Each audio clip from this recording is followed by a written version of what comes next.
नमस्ते, सत श्री अकाल, आदाब। मैं advocate Harry, live Portugal bye Harry की तरफ से आप सभी का स्वागत करता हूं। दोस्तों, जिन लोगों के 6 जून से पहले वाले लोग थे और उसके बाद जिनका निफ निस बना है जून के बाद, जुलाई, अगस्त, सितंबर, अक्टूबर, नवंबर, दिसंबर, क्या उन लोगों ने पेमेंट करनी चाहिए या नहीं? ऐसा सवाल मुझे हर दिन हर 4 लोग तो पूछते ही पूछते हैं।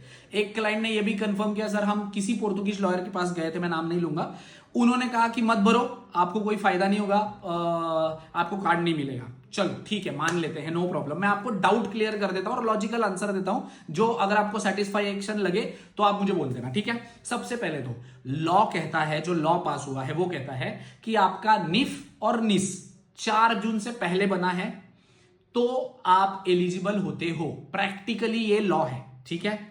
अब जो लोगों ने 4 जून के बाद बनाया, जैसे 5 जून को, 7 जून को, जुलाई में बने जिन लोगों के, तो उन लोगों ने भी क्या किया है, पोर्टल तो ओपन था, फ्री ऑफ कॉस्ट था, सब लोगों ने पोर्टल पे अपलोड कर दिया था, तो उसकी वजह से आईमा वालों ने उनको भी एक साथ मेल भेज दी, ठीक है। अब मेल भेज दी, इसमें क्या करना चाहिए आपको? कई लोगों ने जून के बाद, मतलब फाइल लॉक बंद हो जाने के बाद, किसी ने टैक्सेस नहीं पे किया है। 100 लोगों का फोन आया होगा तो 100 लोगों में से 80 लोगों ने तो टैक्स पे ही नहीं किया है, वो पुर्तगाल में है ही नहीं। अब वो पूछते हैं, सर मैंने टैक्सेस पे नहीं किए, मेरे 2 या 3 महीने के टैक्सेस गए हैं सिर्फ, वो भी अभी लेटेस्ट दिसंबर जनवरी के गए हैं, तो मुझे भी मेल आई हुई है, तो क्या मैं पेमेंट करूं या नहीं करूं? तो सिंपल सी बात है, एक बार आप आईमा को पेमेंट करते हो तो वो रिफंड नहीं मिलती है, ठीक है। कई लोगों ने कोशिश करी है, मेरा भी एक दोस्त था जब बहुत 2022-23 की टाइम पे, उसने भी 2 बार पेमेंट करी हुई थी, बट उनको पैसे रिफंड नहीं मिले, ठीक है।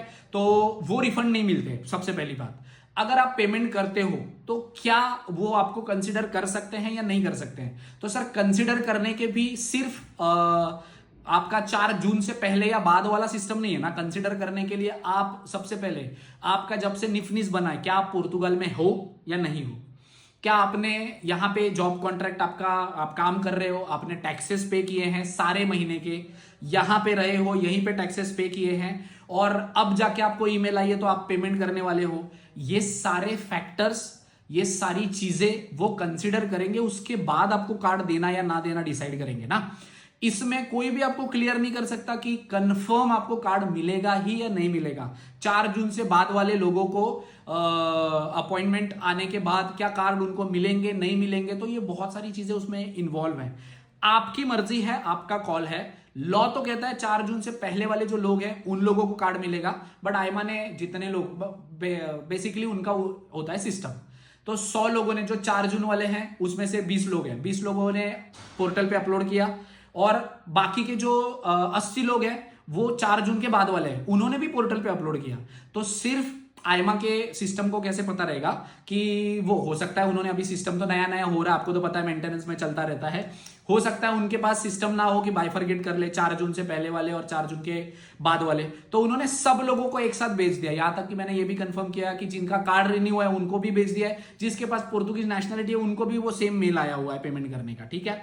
तो क्या हमें कंसिडर किया जा सकता है या नहीं, तो आपके ऊपर है। अगर आप यहां पे रहे हो, सबसे पहली बात ये ध्यान में रखो, अगर क्या हमें जो 4 जून के बाद वाले आए हैं उनका निफनिस बना है 4 जून के बाद से, उन्हें पेमेंट करनी चाहिए कि नहीं, तो आप पहले ये ध्यान में रखो, क्या आपने यहाँ पे, आप पुर्तगाल में ही हो, दूसरा आप यहीं पे रह के यहीं पे जॉब कर रहे हो, तीसरा आप यहाँ पे टैक्स भर रहे हो, आपका जुनता है, सारे डॉक्यूमेंट्स हैं यहाँ के, और आप यही रह रहे हो, तो आप एक बार कंसिडर कर सकते हो कि आप पेमेंट करो। ये मैं नहीं कह रहा, आपका खुद का डिसीजन होना चाहिए, मैं आपको बस बता रहा हूं। अगर ये चीजें फुलफिल करते हो तो आप कर सकते हो, अगर नहीं भी हुआ तो आपको पेमेंट रिफंड नहीं मिलेगी, तो आपका 400 यूरो, जो 406 का पेमेंट है, वो रिस्क पे ही है। तो ये समझ लो आप। सबसे पहली बात, अगर आप नहीं रहे हो, इनमें से कोई भी फुलफिल नहीं करते, तो मैं रिक्वेस्ट करूंगा कि ना भरो।